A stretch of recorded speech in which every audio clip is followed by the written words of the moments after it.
If you like this edition and you want to know more about the topic and understand it in detail, head on to pallavisegel.com to see the full video on the topic. Hello everyone, welcome back to our beauty case study series. Today we are examining Coach's independent luxury strategy and how they compete with giants through focused excellence rather than portfolio scale. Coach represents a fascinating alternative to the mega conglomerate approach that we discussed in the last video. This Spanish family-owned company has built a 3 billion euro plus beauty empire, not through mass market domination, but by becoming the world's curator of ultra-desirable luxury beauty brands. Now, their portfolio reads like a luxury beauty's wish list. Charlotte Tilbury, Byredo, Royal Artisan Perfumer, Paco Rabanne. Each brand commands premium prices and cult-like following. The strategic acquisition criteria. First and foremost, the cultural relevance. Brands that create cultural moments and not just products. Charlotte Tilbury's red carpet heritage, Byredo's artistic collaborations. Secondly, the founder's vision. Now, Push prioritizes brands with strong creative leadership that can continue driving innovation post-acquisition. Thirdly, the premium positioning. Focusing on brands that command genuine luxury pricing power and not just premium placement. And fourthly, the growth potential. Brands with proven concepts ready for global scaling and not experimental startups. Now let's discuss the Charlotte Tilbury's acquisition masterclass by Puig. Puig's 1.3 billion euro acquisition of Charlotte Tilbury exemplifies their approach. They weren't just buying a makeup brand. They were acquiring a celebrity makeup artist's authentic expertise, products with proven viral potential, an omnichannel distribution strategy that worked across the markets, and a founder who was committed to continued creative leadership. Next, let's discuss the Luxury Fragrance Foundation. Now, Puig's beauty strategy builds on their fragrance expertise, a foundation that provides unique competitive advantages.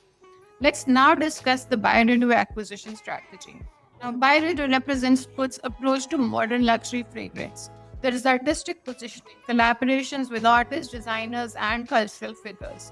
Then there is a minimalistic aesthetic, clean, modern design that appeals to contemporary luxury consumers.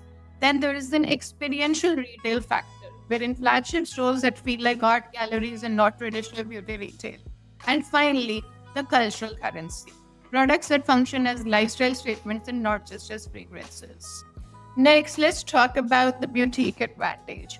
Puig's smaller scale creates strategic advantages that mega conglomerates cannot replicate. There is speed and agility, faster decision making without complex corporate bureaucracy. There is rapid response to market opportunities and cultural movements. And there is direct access between the brand founders and the corporate leadership. And finally, there is an ability to experiment and pivot without massive organizational alignment. Another factor in the boutique advantage is the brand intimacy. Each brand receives focused attention rather than being one of the dozens of competing for resources. This enables deep understanding of each brand's unique positioning and customer base. Customized strategies rather than templated corporate approaches. Preservation of the brand DNA and creative integrity. Authentic storytelling that maintains the cultural relevance. But let's also discuss the competing with the giants. How does Puig compete with L'Oreal's 12 billion beauty division or LVMH's massive beauty portfolio? Let's discuss this in terms of selective distribution. When we are talking in terms of L'Oreal or Estee Lauder, it is quality over quantity. Fewer brands with higher cultural impact.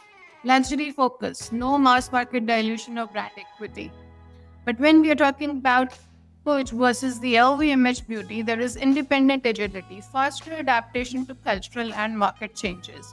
There is specialized expertise, deep fragrance knowledge applied across the portfolio. Then there is authentic luxury, focus on genuine luxury experience rather than luxury volume. And finally, there is a global beauty approach, premium presence without mass market pressure. So what are the lessons for the industry? What can other beauty companies learn from Puig's independent luxury strategy? First and foremost, the strategic principles. There is curation excellence. It is better to own fewer exceptional brands than many mediocre ones. Then there is the founder partnership. Post-acquisition success depends on maintaining creative leadership. Thirdly, there is the cultural investment. Luxury brands require ongoing investment in cultural relevance and artistic partnerships. And lastly, there is the premium focus. Resist the temptation to chase mass market scale if it compromises luxury positioning. We hope that you've enjoyed the preview edition of this topic. If you like this edition and you want to know more about the topic and understand it in detail, head on to PallaviSehgal.com to see the full video on the topic.